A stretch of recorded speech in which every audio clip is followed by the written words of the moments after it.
We all want to keep our children in school, and especially out of prison.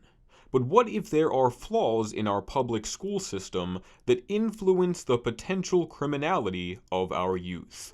There are many claims as to why the connection between school and prison is substantial, but the research does show that regardless of the cause, there is definitely a correlation between improper schooling and criminality. Nearly 60% of school dropouts will go to prison at some point.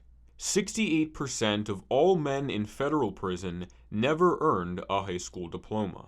Two of the most suspected aspects of public schooling that connect it to prison are excessive use of suspensions and improperly trained school resource officers. Hands behind your back. Keep your hands. Dr. Blair Holeva of the University of Virginia has done research on the problems associated with school suspensions. So I think there's a lot of things that are problematic with out of school suspension. And I think I'll first speak about some of the outcomes associated with it, because then it makes more sense why the second. So I kind of think of it as two reasons it's problematic. And the first is that it's associated with a lot of negative outcomes.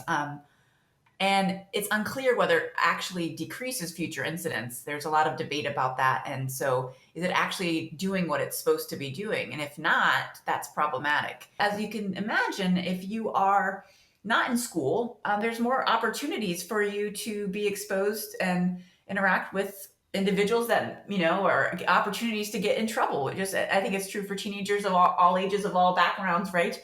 Parents can't be there when the student's expelled. We can't expect parents to leave their jobs when their students are expelled. And so there's just more opportunity to make decisions that might not be as leaning towards the criminal justice system. Lieutenant Carlos Camacho of the Nashua Police Department shared his opinions and experiences of SROs, or Student Resource Officers.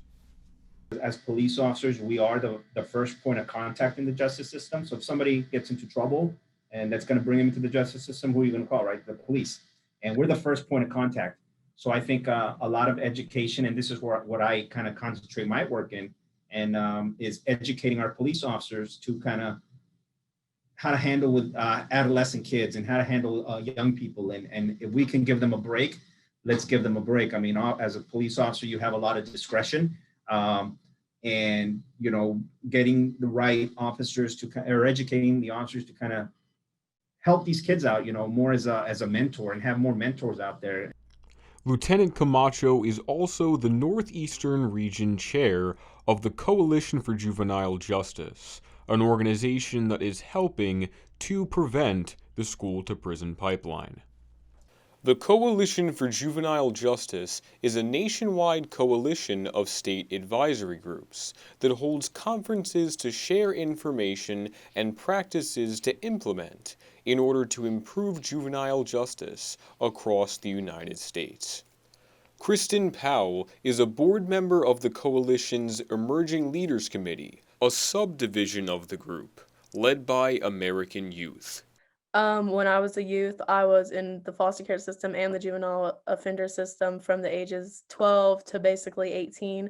So a lot of times, like when I was in foster care, I would run away, and the judge had placed what they call a no run order on me.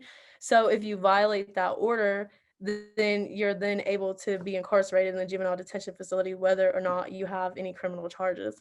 So because of that no run order, I spent a lot of time in the detention facility before I was even a juvenile offender. Kristen is able to help other juveniles get out of the system like she did through her work at CJJ. That would just automatically make me feel like it was worth it, and that would make me want to keep going the next day, because I know that I motivated other people and that they're going to get out of the situation that I was in, and they're going to be in my place hopefully one day.